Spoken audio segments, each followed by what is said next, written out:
What a head, son! What a head! How's it, guys? This is Dayvy, FPL, and welcome back to the Fantasy Premier League video here on my channel. Now in this video, I'm going to take you guys through my initial reaction to the news that just dropped this morning, which is going to be double game week 26. So double game week 26 with initial inspection was that Liverpool would have a double, but it turns out that about 8 teams will be doubling in game week 26. So quite a large double, and therefore we have to post our attention on it and maybe bring in a couple of those options. So this video will be my initial reaction as well as going through all the news. I'm going to take you through every single team that doubles and discuss their fixtures and some initial reactions to maybe some players that you can bring in game week 24, game week 25 and before that double game week 26 deadline. Now the double game week 26 content won't stop here. From now till that game week we'll be creating more content, but this will be initial reaction and therefore maybe a little bit of a shorter video. With that being said, sit back, relax and let's get straight into it.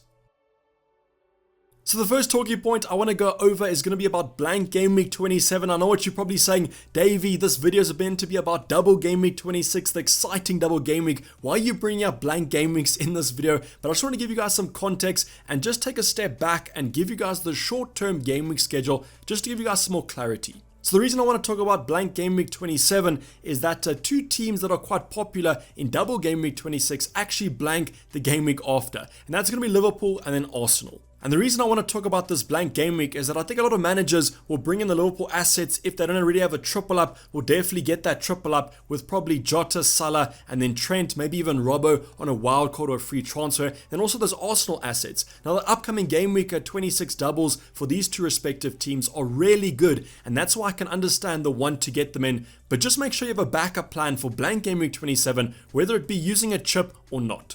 The reason I wanted to talk about this first is that I think with all the excitement, we sometimes get clouded with the double game week. So I wanted to take a step back and hopefully you guys do also consider this in your transfer plan. But now going on to the double game week 26 content, I'm sure you guys are absolutely wanting these double game weeks to come about. A relatively good double game week, and we're going to start off with the bottom, or kind of alphabetically the bottom team. And that's going to be Wolverhampton Wanderers with a lovely double against Leicester at home, then Arsenal away. I say lovely, but to be honest, not that great of a double to be honest. But that Wolves side has actually been quite strong defensively, not really scoring the most goals in the world, and therefore I think a Connor Cody, a cheap option in that defense, could be quite good value, but I just think I might hold off on them and get some other alternatives. I think the only assets I would consider are the defenders and the cheap defenders, but I think I'd only probably bring them in if you guys are going to wildcard.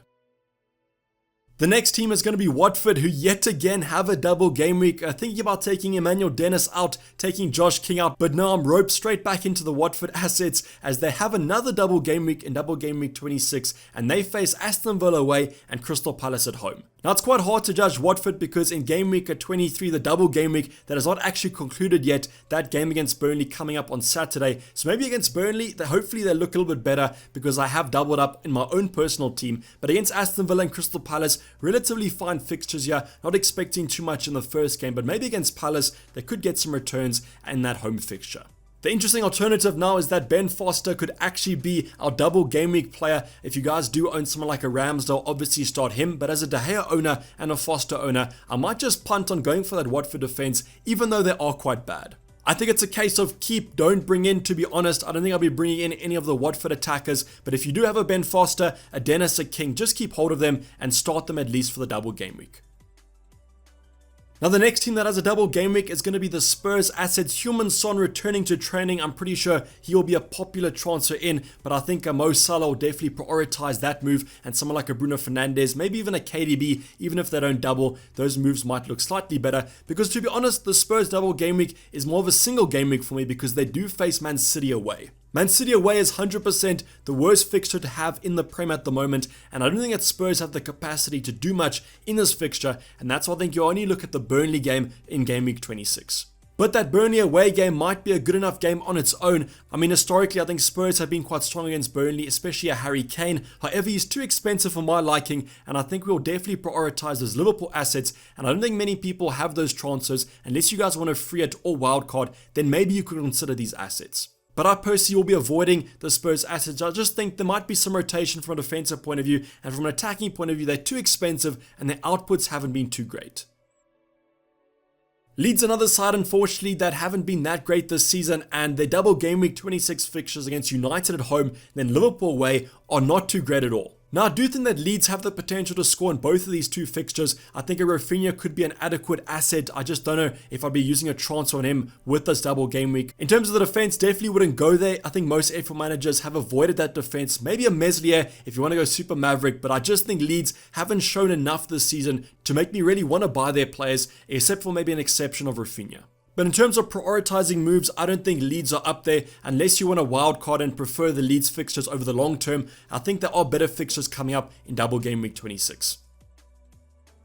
And talking about those better fixtures, we're kind of getting to it slightly. We've got Crystal Palace here with a double game week against Chelsea at home and then Watford away. Now this Chelsea side's a little bit tough to kind of call. I think in between their blank game weeks coming up, if they're going to come back to England after the Club World Cup, don't you know the fitness levels that they're going to be showing? But that is a tough fixture in my eyes. A Chelsea, Man City, Liverpool, any of those are kind of teams, maybe even including Spurs from a defensive point of view. I think that Spurs defense is looking quite strong. But Chelsea, they should be managing to kind of beat Crystal Palace, and that's why I also consider this to maybe be a single game week. But when a single game week is considered, it's Watford away. So Watford away, a team that cannot defend at all at the current moment. I do think those Crystal Palace attackers will find this fixture quite favourable. I've seen someone like an Eduard mentioned quite a lot on FPL Twitter, but I would heed caution on that move just because with all the AFCON players returning to Crystal Palace, think of a Wilfried Zaha, for example, those sort of assets. I do think the time in that forward department might be rotated. And that's why I think it's really tough to kind of predict a Crystal Palace attacker. I think a Conor Gallagher is a safe option, but he's been playing slightly deep in that midfield. But I would wait and see on these Crystal Palace assets. I wouldn't bring any of them in at the moment and just see in game week 24-25 how that Crystal Palace side sets up. There are some Crystal Palace cheap defenders that you could also look at. I think against Watford, there's a chance of a clean sheet. But against Chelsea at home, and that game might be a little bit of a cagey one. But I do expect Chelsea to win.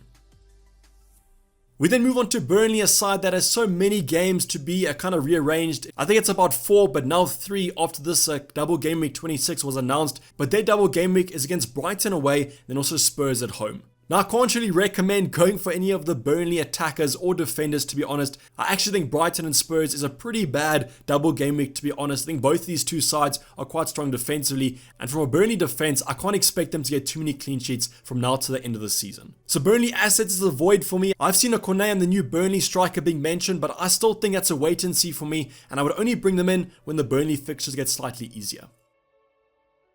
But now ending off the video, I've got two teams with great fixtures coming up. The first team is going to be Arsenal, who have a lovely double against Brentford at home and then Wolves at home. I think from a defensive point of view, I do favour the Wolves fixture, as Wolves have actually been quite defensively strong. So I don't really know how many goals will be scored on that one, but the Brentford game is a really strong fixture, especially with the current form that Brentford have been showing. To be honest, I think that Brentford game is going to have a massive amount of goals in it for probably both sides. I do think that Brentford have the potential to score, but Arsenal have actually impressed me from a defensive point of view this season, and their attackers are just so cheap. Thinking of a Saka, Martinelli, a Smith Rowe, all those three youngsters I do expect to start most games, and therefore I think that could be quite good value in that midfield department. But then from a defensive point of view, I do own a Ben White already, but I do think if you guys want to bring in a defender, a Tierney, a Tomiyasu could be assets to look at. And then I also think from a goalkeeper point of view, we've got Ramsdale, who I think already has 6 bonus points in double game week 26.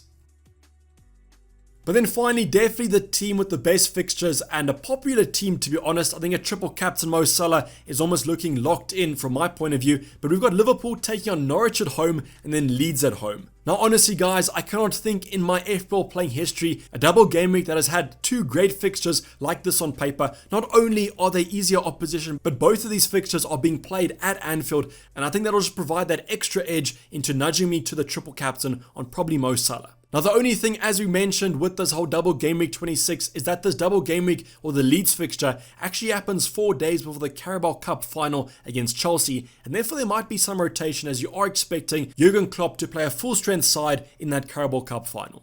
But I mean, the Norwich at home game is probably good enough to use the triple captain or bench boost, whatever you want to use, or whatever chip in that double game week 26. But I do think the Liverpool assets, don't overthink it, just bring them in and hope they play. I definitely think an interesting debate heading into this double game week will be the whole Robertson versus Diego Jota. Obviously, Luis Diaz recently signing for Liverpool in this past transfer window. How is that going to affect Diego Jota's minutes? I don't think too much, to be honest. I think that Jota's form right now is too good to bench, and therefore I think Klopp will start him in most Premier League games.